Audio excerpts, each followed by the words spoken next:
President Obama's leadership as commander-in-chief coming under fire both abroad and here at home as he prepares to give a commencement address. He will talk about his foreign policy and how he sees the world when he speaks tomorrow at West Point's graduation. And all eyes will be on what he has to say because there have been a lot of questions out there. The Financial Times, in a very strong piece this morning, writes this: the critique of a rudderless, risk-averse president has also found strong echoes among some of America's most important allies.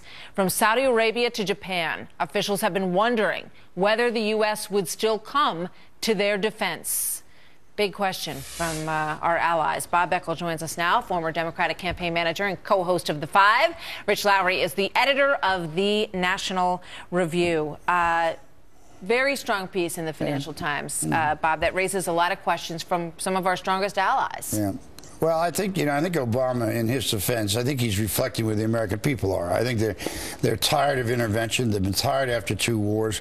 We've seen our war chest depleted. We've seen a lot of our blood spilled.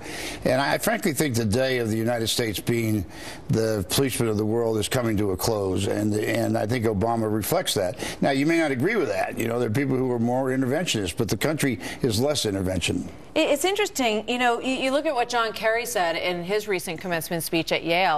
And he talked differently than what we've heard from the president. He said, you know, what our allies fear is an absence of American power in the world. That is what would keep them awake at night. And I think even people who are non-interventionist, Rich, feel that the United States has lost its sway and influence. Yeah, well, Kerry is right about that. And, you know, the whole Red Line incident in Syria was much bigger than just the Middle East. The people who are terrified about that are in Japan or in Taiwan, people who are relying on our word. And when the word of the President of the United States clearly means nothing, it makes them very nervous. And you just look at Ukraine, where maybe we don't have a lot of good options, but Vladimir Putin is just running rings around the president and rings around the West.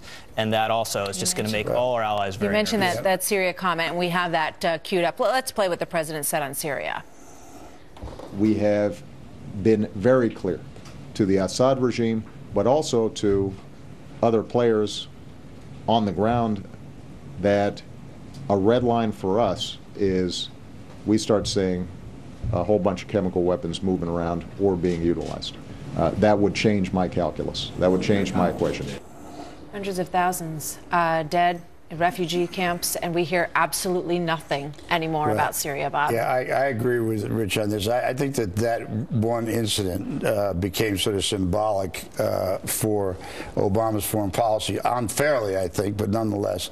And as it turns out, if you look at Syria, it's not quite clear whether the people who are against Assad are necessarily our allies. But leaving that aside, it does raise a point about when you put a mark down, you have to go to it if you're president of the United States. On the Ukraine, I think the American people are with Obama on this. What is he supposed to do? Stand on the border of Ukraine and yell, Mr. Putin, get your troops out of here? But I think that, I think there's a larger issue that's been brought up by all of this, and it goes to the question of the China Sea. It goes to how willing we are to be there for our allies in the long term. And are you comfortable, Bob, with the posture that we have in the world right now? You feel safe in that we're making our allies feel safe and that they know who's in charge? If you get from your quotes, obviously some allies don't feel safe, but we have the largest military in the world by far.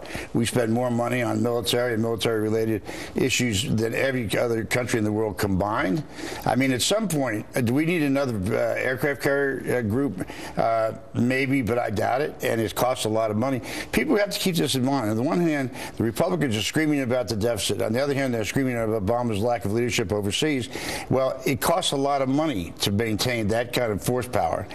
Let's take a look at what John King had to say, which also got a lot of attention because it talked about how Democrats feel about this situation and the reaction to President Obama. What more and more Democrats are saying privately is scathing, calling the president and his team detached, flat-footed, and even incompetent. Rich. Yeah, well, when they say he's detached, they're right about that. I mean, he just has an aloof personality, doesn't have relationships on Capitol Hill, and he has this attitude as though he's kind of floating above the United States government and doesn't really have very much to do with it, except for what he might see on CNN on any given night about his latest scandal. And what else is going on here, and kind of the biggest factor, is they're facing a really tough midterm. You have a president whose approval ratings is underwater, so it's every man or woman for his or herself. You make a really good point. And, you know, Bob, when you look around the world, right, and I think about the friendship between President Reagan and Margaret Thatcher, you think about Tony Blair and George Bush, and, you know, where do we see him building, you know, strong alliances and deep friendship that we'll be reading books about in the future? Well, I still think he's close to the British. I mean, the Cameron's probably his best relationship. But can I go back to something here about the Democrats' scathing indictment of Obama? Yeah. In almost every case, it's people who are in competitive races. If you go back to 2006 in the midterm, George Bush was getting the same kind of heat from the Republicans as Obama is now. If you go back to 96, Bill Clinton was getting the same kind of heat that he is now. In 82, Ronald Reagan was getting this kind of heat because I was involved in a lot of campaigns that year, which we won because the economy was terrible, and Republicans were running from Reagan like scalded dogs. So, I mean, it is not unusual when it comes to the survival of a politician to do what is necessary, including abandoning your commander-in-chief. That's absolutely right. But I think the most telling thing is you've had a couple Democratic Senate candidates dodging the question of whether they would vote for Obamacare or not. And the whole message from the White House has been the debate is over, it's won, forget about it. And here you have Democrats who potentially could be senators who are up in the air about this major piece of social legislation, which shows to me that this is still very much a live debate. Thanks very much, you guys. Rich, Bob, good to see you, though. See you on the 5. Thank you.